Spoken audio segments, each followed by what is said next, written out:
Can anyone hear the boardroom yet? Or am I having audio issues?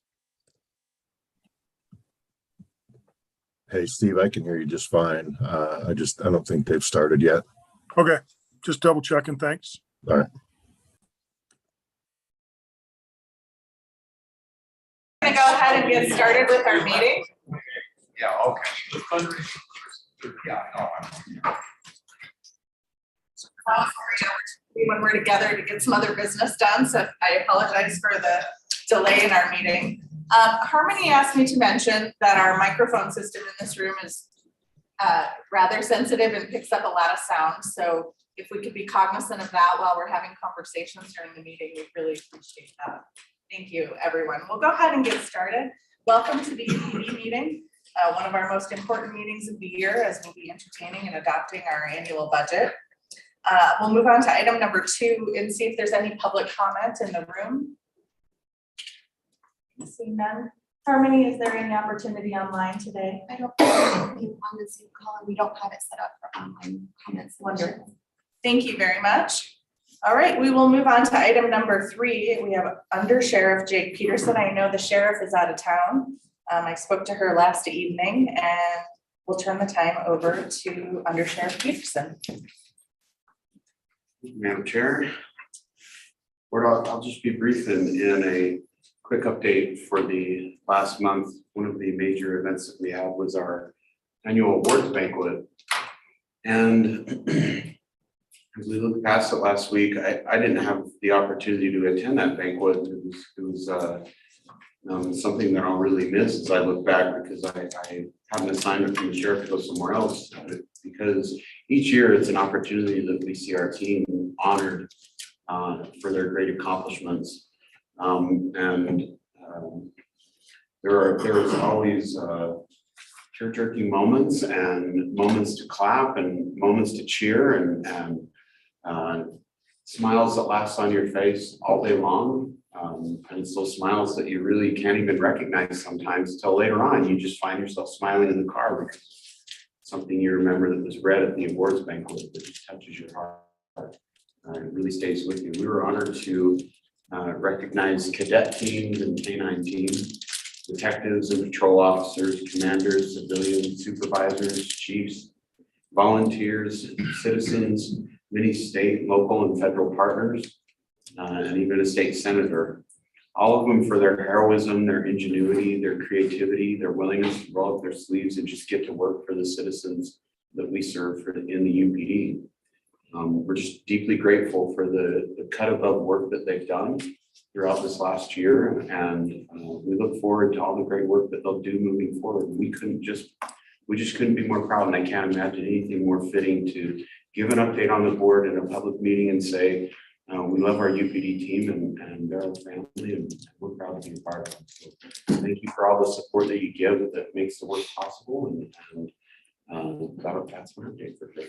Thank you. I was able to attend that ceremony, the majority of that ceremony, and I would echo your sentiments. I know Director Keebley, and you were also at the event. It was exactly as you portrayed it. It was an opportunity to really celebrate the great work of UPD and then other fellow officers from other jurisdictions. It was a wonderful event. So I was just going to say Ann Thurl Bay was a great MC. Can't go wrong there. Can't go wrong. So I appreciate that event as well, and I've been able to attend it in a number of years past. I wasn't able to attend it this last year because of a conflict, but I would just like to ask if we could get notice of that out earlier to us so that I can put that on my calendar, because I really hated missing it. Even, my chief got an award and I wasn't able to get that. So I just need to know the date. You bet. That would be great.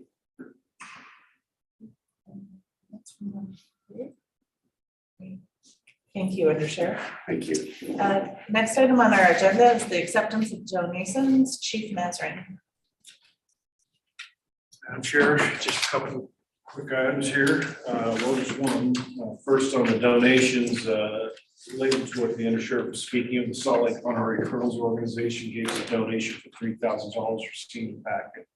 That helps pay for the cost of the awards ceremony. So Again, we recognize our people, but we need to recognize the colonels for their generosity and kindness and help us make that go off our hinge. So we really, really appreciate it.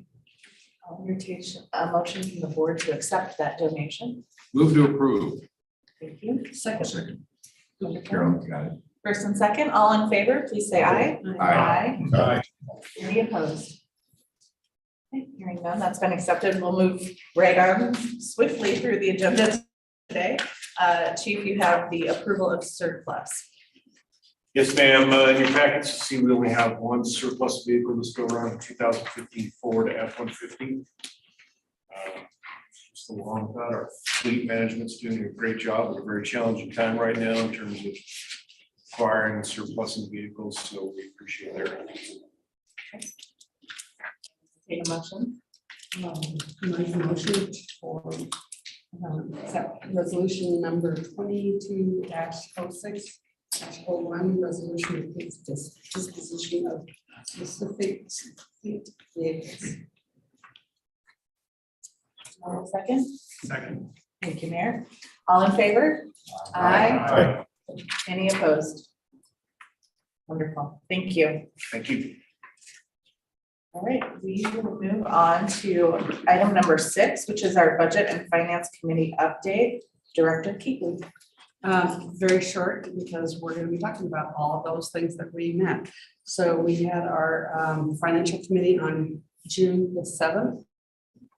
Here at 8 o'clock in the morning, and we did discuss the OPEB, which is in your agenda for item 7.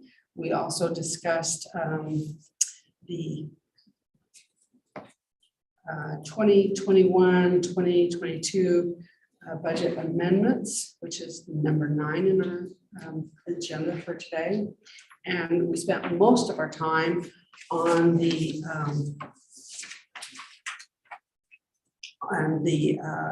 fiscal year 22-23 budget. And what was really cool about it is that we went through and prioritized. Our high priority was to make sure that whatever we did not eliminate or cut were items that made sure that our officers were safe. And that was our highest priority, and I was really pleased with that. So we'll be going in depth with that again. We did have a lot of people that were at the meeting that were not on the financial committee, people from the board, which was great. All right, we will move on to item number 7, insurance eligibility policy changes. And there's a resolution. Chief Ackerman. Good morning, everybody. This is just to provide an update. The Benefits and Compensation Committee met several weeks ago related to what Councilman Keatley was talking about, is a former OPEB benefit, which is a post-retirement health benefit that used to be provided back in 2014. There was a legislative change that would have created a substantial unfunded liability to remain in compliance. So the UPD Board back in 2014 decided to no longer offer that benefit, but in lieu of that, to provide a $5,000 one-time payout. And we've been operating off of that since. The policy for that wasn't codified, though the decision was made in 2014. It wasn't completed until 2017, the actual policy that was voted on. There was some confusion on that, is the way that the policy was drafted and our practice. So we met with the committee to clarify the intent of that. And that being one, is did the benefit end in 2014 with the board vote, or did it end in 2017 when the policy was actually implemented? And so we got clarification on that it ended in 2014. The other clarification was, did you need 20 years of service to qualify for this benefit with the department, or just URS in the retirement system? We got clarification on that as well, is retirement system. And so in your packets, we rewrote our policy to capture those changes, and that policy's been presented. That's what the resolution is for today. Thank you. It's a great overview.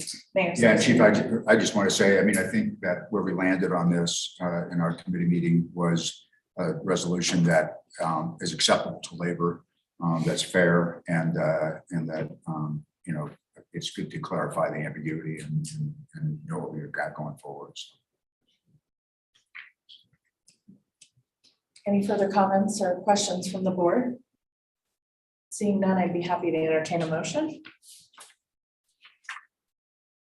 Chair, Jeff Silverman, I will move to approve resolution 22-06-02 to approve the insurance eligibility policy changes that were reflected in that document. Second. Thank you. All in favor? Aye. Aye. Aye. Any opposed? Okay, motion passes. Thank you, sir. All right, we will move on to item number 8. Looks like Chief Eckerman, you're up again. It's the URS Tier 2 Public Safety Employee Contribution Increase.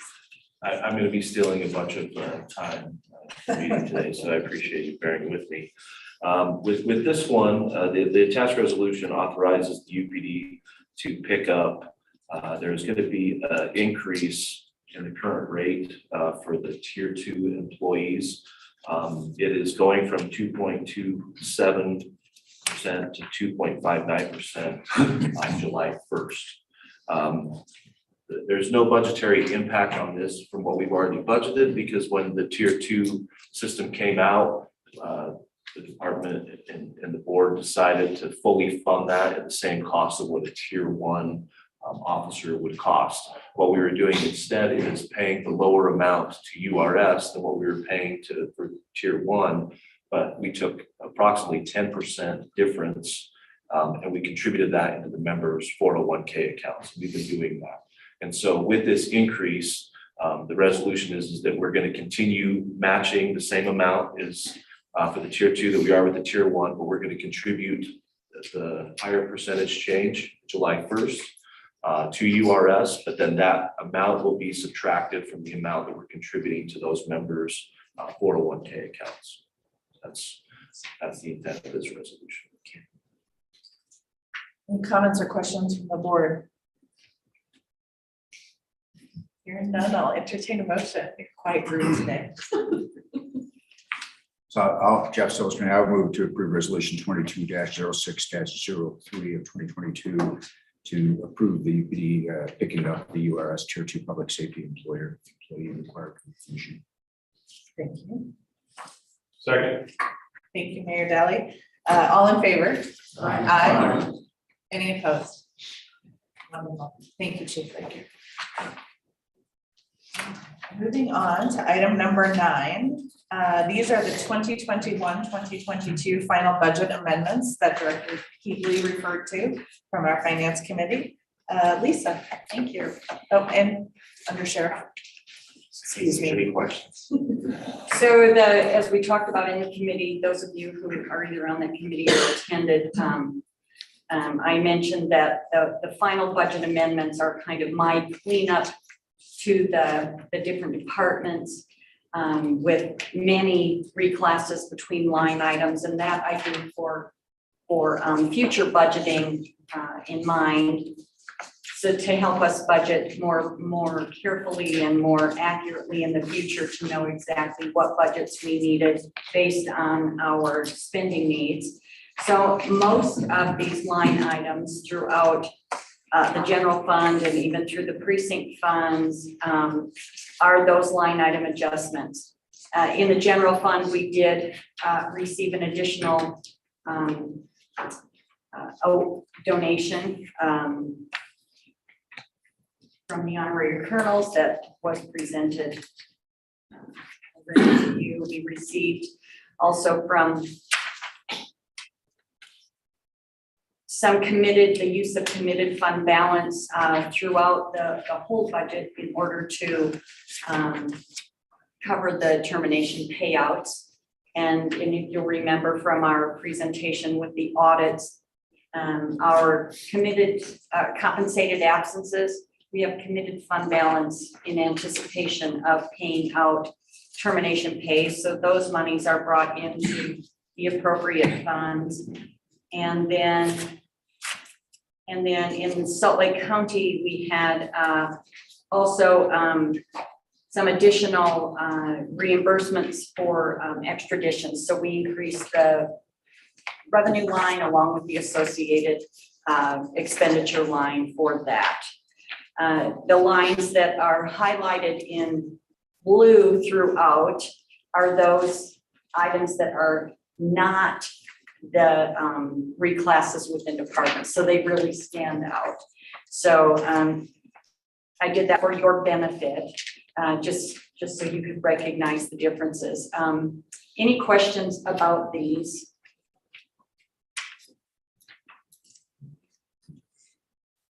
Thank you, Lisa. That's a great overview. We need to move into a public hearing, and I would entertain a motion to do so. Jeff Silverstein, I'll move to open the public hearing on the amendments to the fiscal year 2021-2022 budget. Thank you. Thank you. This is a roll call vote. Harmony, would you mind? Thank you. Director Bradley. Aye.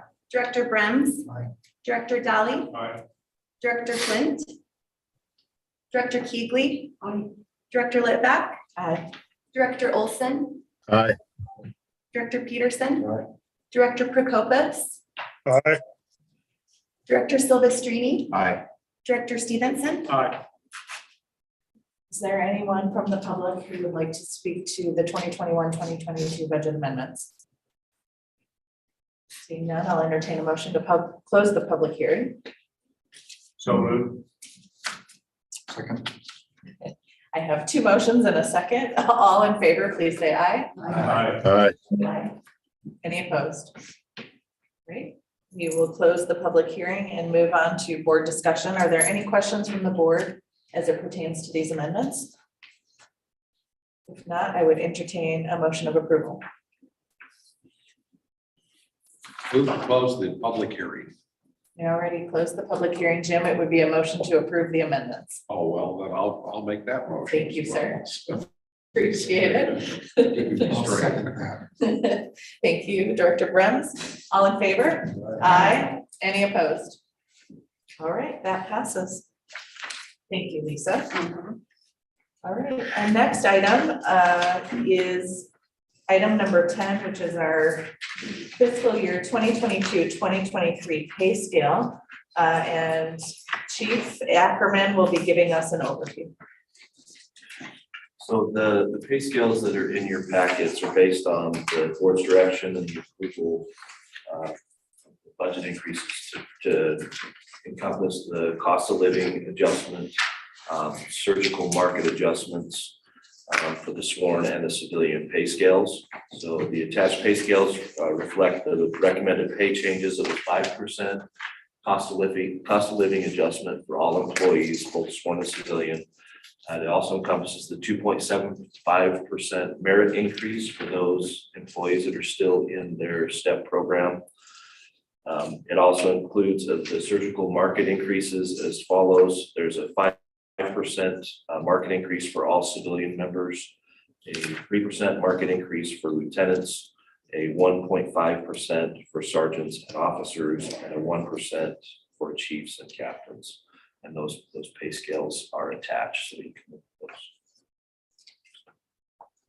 Any questions from the board? Yes, Mayor Slipstream. So Chief, I'm wondering if you've heard, if you have your ear to the ground to know whether there've been any other tectonic shifts in the agencies on the pay scale side. I personally haven't heard much in that regard. We're all kind of like exhausted, I think. Yeah, everybody's been pretty tight-lipped too, so in July, we'll start collecting that information to see what other moves. But I agree, I haven't heard of any substantial ones that we experienced last year. Yes.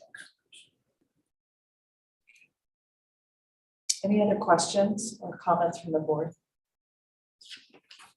Thank you for the introduction. We'll need to go into a public hearing once again, and I'll entertain a motion to do so. I make a motion to go into the public hearing with respect to the pay scale for next fiscal year. Thank you. Second. Thank you. All in favor? Aye.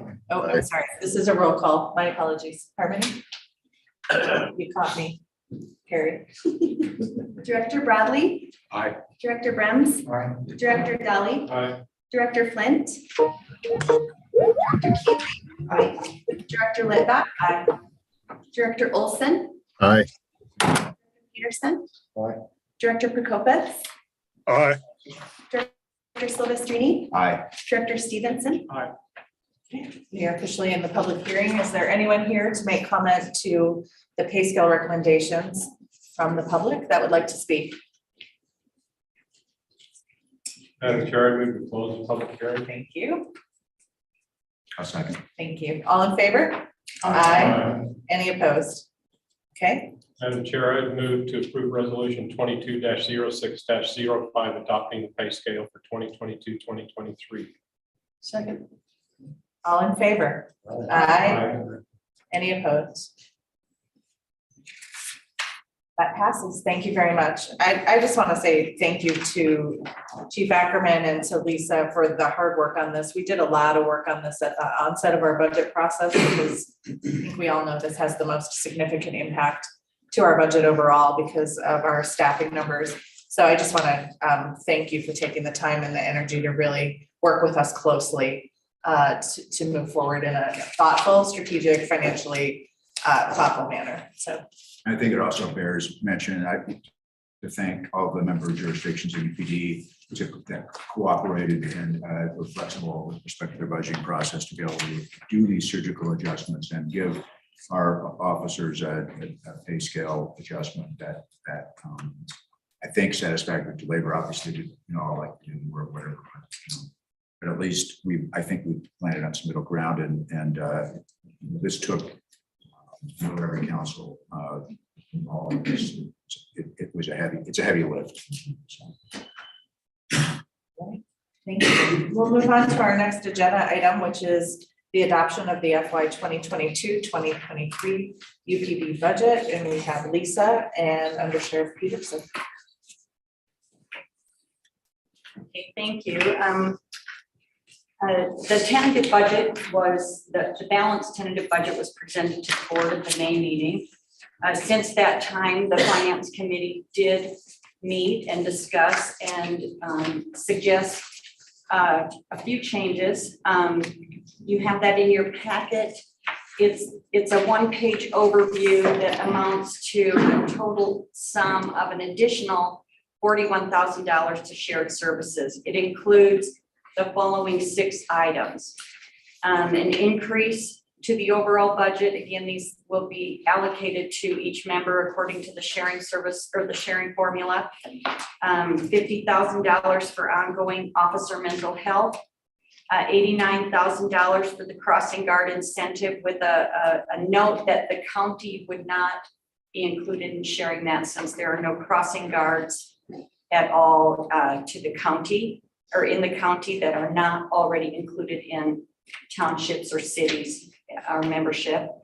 The reduction of the $30,000 for the compensation study, the reduction of $20,000 for policy review and codification, the reduction of $18,000 for property and evidence shelving, and the reduction of $30,000, which was actually budgeted at the full cost of the radio system. It's the NICE radio system for radio recordings. The reason for the 50% reduction is it's a shared project with the county. And so only $30,000 would be obligation of UPD. So in total, that equates to an additional shared service overall budget of $41,000. Harmony, could you pull that one spreadsheet that I emailed to you? This also is included in your packet, but this takes into account the member's choice, if you will, for the budgetary use of fund balance at the precinct level. And you can see that with the little line that has the red caret off to the side. So our members with their individual boards or councils determined the amount from their precinct fund balances that they could use to mitigate increases to their overall law enforcement assessment. So now, Harmony, if you please scroll down to the bottom. Stop right there. The bottom on that melon color or pink line, you can see by using those various amounts determined by our individual membership, we have in order the 9.15% that is Mill Creek. They were able to manage, if you will, the increase to their overall law enforcement assessment by their choice of their budgetary use of fund balance. Second is Holiday. Third is Midvale. Then we have Slovisa as a whole. And then we have Salt Lake County. So again, after that, all of our membership is not going to have the same increase for not just their use of their precinct fund balance, but also because one precinct may be adding an officer and another one isn't, or other choices like that that are individual to the precinct. Also the changes in the sharing service formula for the current year. But you can see that, the growth in truly operational front funds has given, some power to mitigate increases in law enforcement to our membership, which is something that I think you all have hoped for, for some time. So with that, the budget would be, if accepted by the board after your public hearing and discussion, the tentative budget with these changes that were identified on this exhibit. Thank you for that thorough introduction. Are there any questions or comments from board members at this time? Lisa, I do have a question. I don't know how critical it is within this. On Midvale's, you have the precinct fund balance use of 300,000. Our estimate is it'll be closer to 435. We can change that. I just hadn't been given that notice. So, and again, if the member would like to make a change, that's not any more difficult from any other change. So if you would like, we can adopt the budget with increasing that budgetary use of fund balance to 435 along with the items on this exhibit.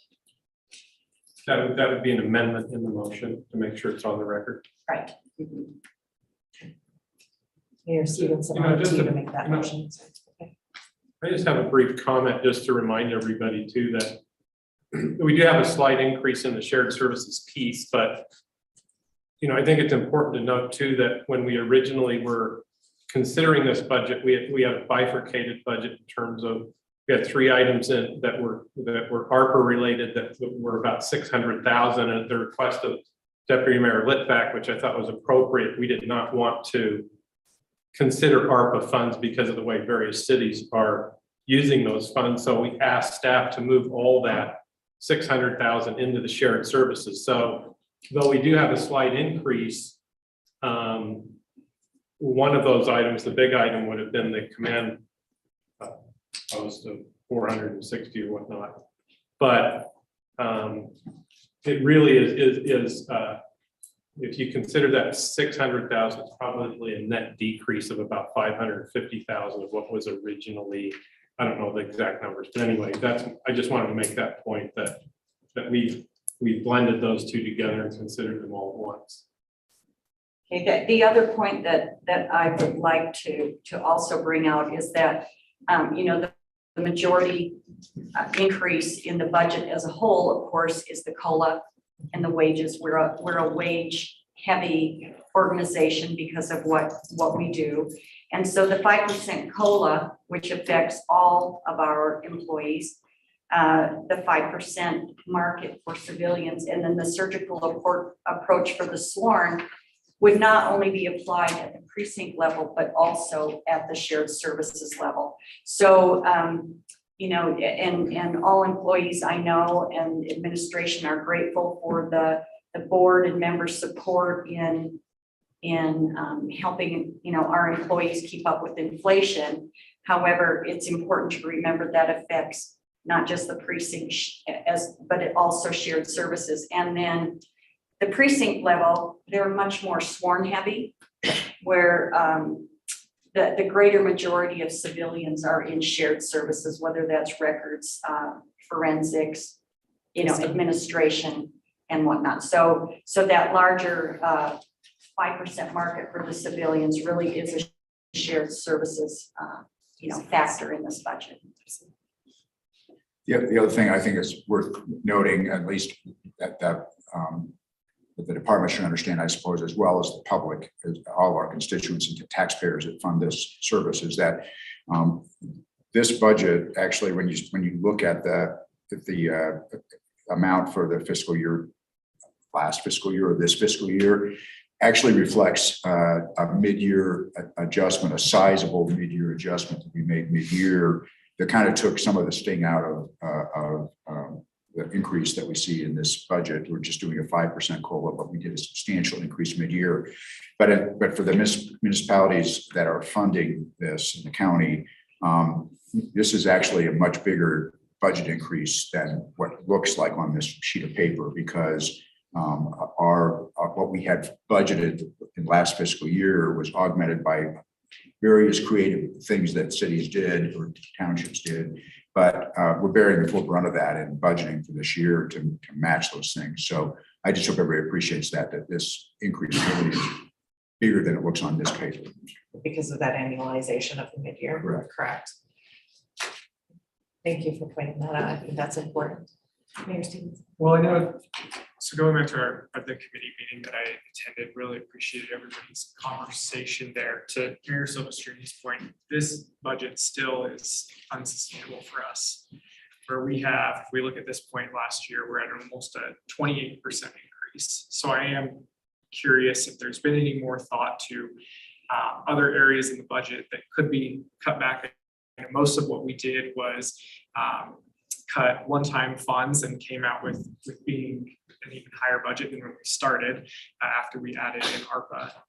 So I know for us it's unsustainable, and I don't know if any other board members, again, I don't think Midvale feels comfortable coming and saying this is exactly what needs to happen as far as specific cuts.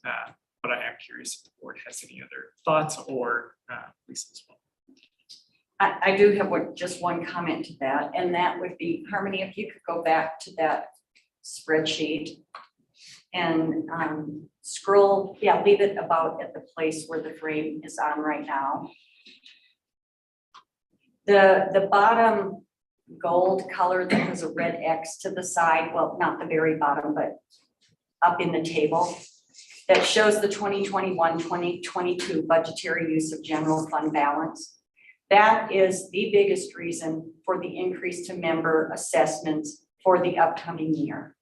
And the reason is because historically, since the beginning of UPD, there has been a very large budgetary use of general fund balance to balance the general fund. Until 2010, fiscal year 2020,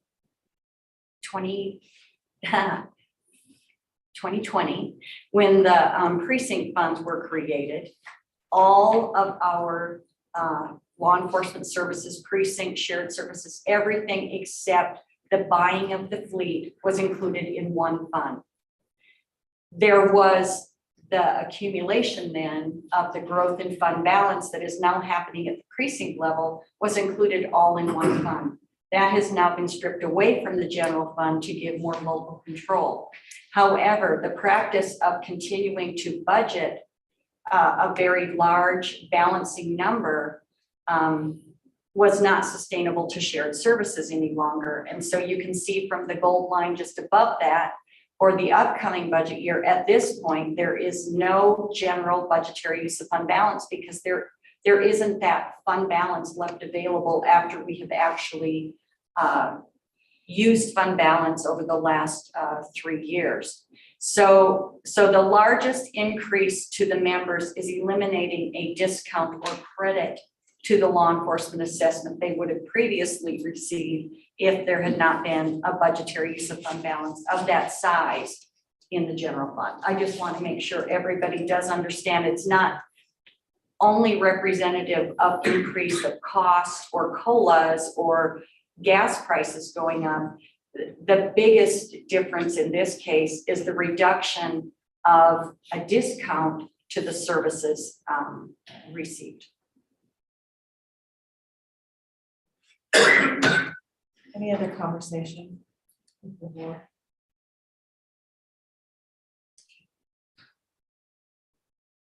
And I know these are difficult times and these are difficult conversations to be had.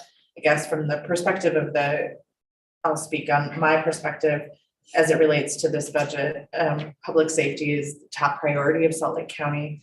And I do understand the difficult situation we all find ourselves in here related to the budget. But for us, this work that we do in partnership with UPD is one of the most critical things we do for our community overall from a government standpoint. So that's my perspective. I know it's difficult. I know it's hard. I think we have hard conversations and make difficult decisions. The wage wars over the last few years have not helped any of us as it relates to the sustainability of law enforcement and public safety. But from my perspective, it's a top priority from a government services perspective. So that would be the only comment I would add. I don't know if anyone else from the board would like to add anything. Well, I think hopefully, with the mid-year adjustment and now absorbing another 5%, and based on what we've seen with the latest comparison, we should be at least in a reasonable position market-wise. So next year, I would anticipate that all of this would have worked its way out of the system. We'd be back to more normal type of budgeting percentages as it relates to UPD, with the caveat that now the whole market's in upheaval in terms of inflation, inflationary pressures, and what's going to happen with URS, healthcare, and all those other things. But hopefully we're not going to see, or we better not see, this kind of even close to this jump next year, or it'll probably be a different conversation. But I've run it past our council, and they're certainly concerned about the percentage of increase, but I think they align themselves with the deputy mayor that of all the priorities we have in our city, policing is probably number one and fire is probably number two. So they support it. Yeah, I agree with what's been said. And, obviously policing is one of our top priorities. And I know that every one of our jurisdictions is going through painful discussions with our constituents and our councils about how we're going to pay for all this and the inflationary pressures that we're seeing, not only law enforcement, but with, retaining our other employees and, in this economy. So I know, we can all sympathize with each other about the conversations that we're having about what kind of tax increases we're having. I think almost every jurisdiction is considering some form of truth and taxation type tax increase or other creative solutions to this revenue problem. So it's hard, and hopefully this round of tax increases will mean that we don't do this again next year, and that your situation becomes more sustainable. I mean, I think we're all kind of in that situation, particularly if we were to see further increases. But I am actually happy that we've been able to hammer through this and to be fair to officers to keep this department competitive with other agencies in the state, and to, as a consequence, I'm hoping retain our great officers and be able to recruit additional qualified people to this department to continue to serve our public. Thank you for the introduction and the conversation with the board. I will entertain a motion to open the public hearing to discuss the FY 2022-2023 UPD budget. So moved. Thank you. Second. Thank you. I'm going to take a roll call vote, please, and I'll apologize to everyone. Director Flint was excused from this meeting, and I forgot to mention that at the forefront, so I apologize for not pointing that out earlier. Director Bradley, Aye. Director Brems. Aye. Director Dally. Aye. Director Flint. Director Keegley. Aye. Director Litvak. Aye. Director Olson. Aye. Director Peterson. Aye. Director Prokopis. Aye. Director Silvestrini. Aye. Director Stevenson. Officially in the public hearing, is there anyone from the public who would like to make comment to the budget? Seeing none, I will entertain a motion to close the public hearing. So moved. Second. All in favor? Aye. Any opposed? Okay. Moving on to our last item as it pertains to this, any additional board discussion? And if not, I would entertain a motion. Madam Chair, I just have one comment. One, I wanted to echo Mayor Silvestrini's appreciation for the process, and I won't repeat everything you said because I just agree with all of it. It's been tough for everybody, but I think we got to a good spot. But the only comment I would make is in the shared services listing of priorities, there's a line item, and I don't have it in front of me, but I think it's for 11,500 for marketing to look into ways to recruit new officers from the bottom up. That I think Chief Ackerman has in that particular budget. I still have concerns, not as it relates to this budget. I don't want to make any motions to amend this budget, but I think as a board, we should really be concerned about the amount of applicants we're getting. And I think this is statewide, that if we don't start bringing officers in from the bottom up, we're gonna have a big problem. And it doesn't seem to me like we're solving that problem, and maybe with the economy turning a little bit, that will change a little bit. But I would just like to ask the board to prioritize that in the next 2 or 3 months, that maybe that's not enough money, that we ought to refer that to the appropriate subcommittee to work with Chief Ackerman on that, to maybe think outside of the box in terms of ways we can go out and attract new officers into our organization and be in a leadership role in terms of maybe thinking about different ways to do that. I know that, I'm on the CSBS board up at the U, and they have a huge pool of criminology majors up there, I guess, as part of their program. And anyway, I don't know what I want to, I just want to make a comment about that it's a concern that I have, that I think this board should have, and that maybe it's something we can take a look at in the next few months as we get this budget passed and we start to move into the new year. Thank you. I agree. I would say it's kind of an issue with society as a whole nationwide. With many occupations, but especially public safety, not firemen, but our officers and also school teachers. I don't want to get sidetracked on this too much, but I would like to say that, one of my other hats as an officer of the League of Cities and Towns, we've had a task force called Love, Listen, and Lead, which is a committee basically comprised of police chiefs around the state, and some elected officials as well, from the league, some legal officers and some other mayors and council members from that, and also city council members, city attorneys, is what I mean. The original purpose of that task force was to address police reform issues that arose as a result of the George Floyd incident and the climate that we had in 2024. But we've turned our attention in that committee and held one meeting already on the issue of concerning retention and recruitment of police officers. And this is a statewide problem. And one of the things that I guess need to be aware of is that the state, in looking at staffing up in prison, is looking at need to hire about 300 to 400 officers, jail personnel, and that's going to potentially affect us. And traditionally, we've recruited, police agencies have recruited people from the jail side when they go to the post and get certified and things like that. But anyway, we are looking at those issues on a statewide basis, and it's a problem that everybody has. But I certainly agree with you, with both Councilmember Cagle and Mayor Cali, that we need to focus on that as an agency. And some of the things we've talked about, I mean, I think that UPD has an Explorer program that kind of brings in young people. And we want to take a look at programs like that that might get people interested in the profession. One of the things that we know is from a survey that was conducted by White 2 Analytics that there is a perception problem, a trust problem actually among younger people.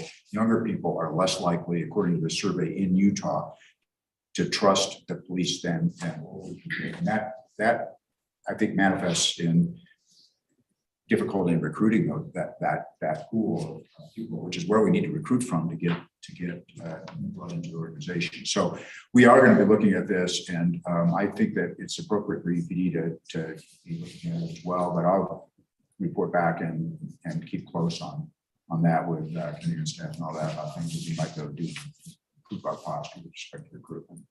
I think that's a great idea. I'd add to the conversation a little bit.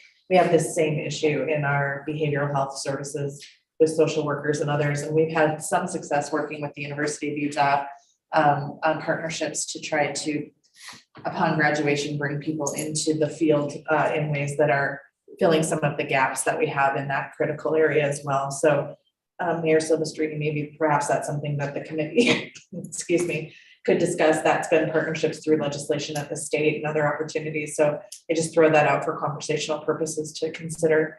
If you are talking about the number of people who are in criminology, there might be an opportunity there to try to attract future officers to different precincts and different districts. So I appreciate that. Director Prokopis, I thank you for your patience. I see your hand raised. I just had to add a little to the conversation. There's a problem throughout the public, specifically public safety, and I believe it's stemmed the change that the legislature made in the retirement system, creation of tier 2. I don't think the firemen have the kind of perception problem with the public right now that maybe police do, yet we're still having the same problem. We went from 1,000 applicants to 200. I'd like to see some effort in the interim to work with the legislature to try to improve tier 2 even more. These young people that we're trying to attract can make significantly more money in the private sector than working in the public sector. And the trade-off for those lower wages was a healthy retirement, a solvent pension system that was truly the benefit of a life of service to the public. And we've lost that. And it's taken a few years since that went into effect, but I believe we're realizing the ramifications of that now. So I'd like to work with someone in the legislature, maybe the League of Cities and Towns, because I think every city, municipality having the same issues with recruitment and retention. And I'd like to see us find a legislator that was willing to work with us. Thanks. Thank you, Director Prokopis. Mayor Stevenson. Last comment from me. I'm gonna vote no on this budget. And I have it's not a good feeling. It's not a fun place to be in, but I don't have the blessing from my council on this. Where this is at, a 28% increase, 2.5 million from this time last year to now, is we don't know how to keep up with these costs. We hope that this is the end, but based on last year and this year, we don't know as a city how we'll keep up. So this is where we're at. And again, I really appreciate everybody being involved with this conversation. And I just want to be upfront about that, and also say that this is not to do with our officers are incredible. I want to make sure that we support them in what they deserve, but this is about the overall of the organization and making sure that we are sustainable long-term. And at this point, it doesn't feel that that is the case.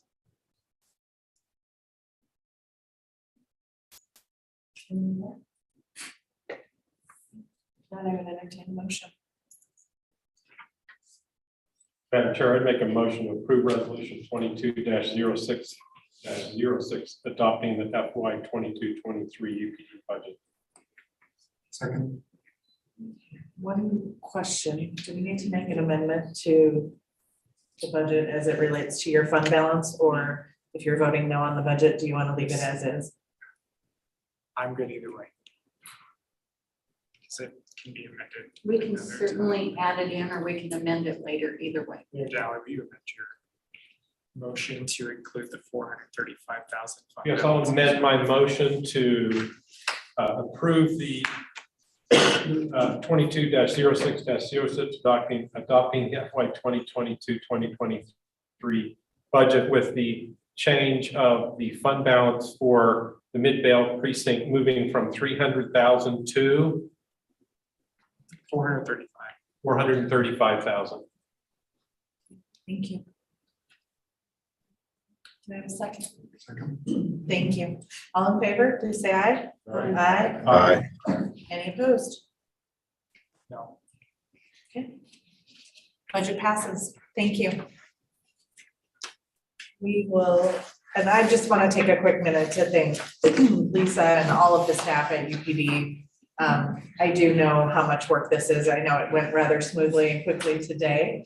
But so many hours and so much time goes into this outside of this meeting. Meetings with all of the individual members of UPD, with the county, with our leadership, with our council. It's a lot of heavy lift. And so thank you for your efforts and all your great work.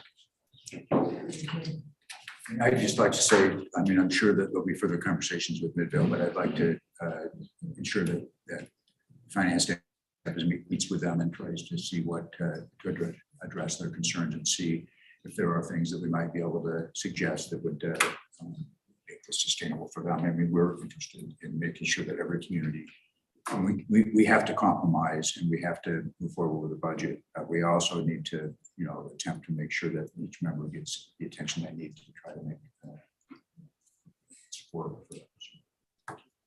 Thank you. All right, moving on to item 10, upcoming meetings. We do have a Slovisa workshop Thursday, July 14th from 10 to 2. I think this has been noted and discussed at previous meetings, but for those of you that are interested in attending, you might want to note that on your calendars. Agenda item 13 would be approval of our May 19th minutes, and I'd entertain a motion. I'll move to approve the minutes for our meeting of May 19th. Thank you. Second. Thank you. All in favor? Aye. Any opposed? All right, that passes. Moving on to agenda item 14, we have a closed session scheduled to discuss pending or reasonably imminent legislation. I would entertain a motion to close the session. I'm Chair Jeff Silverstein. I will make a motion pursuant to Title 2 of the Utah Code to enter into closed session to discuss reasonable imminent litigation. Second. Thank you, Director Brown. Harmony, would you do a roll call vote, please? Director Bradley. Aye. Director Brems. Aye. Director Daly. Aye. Director Flint. Director Keatley. Director Litvak. Aye. Director Olson. Aye. Director Peterson. Director Prokopis. Aye. Director Silvestrini. Aye. Director Stevenson. Aye.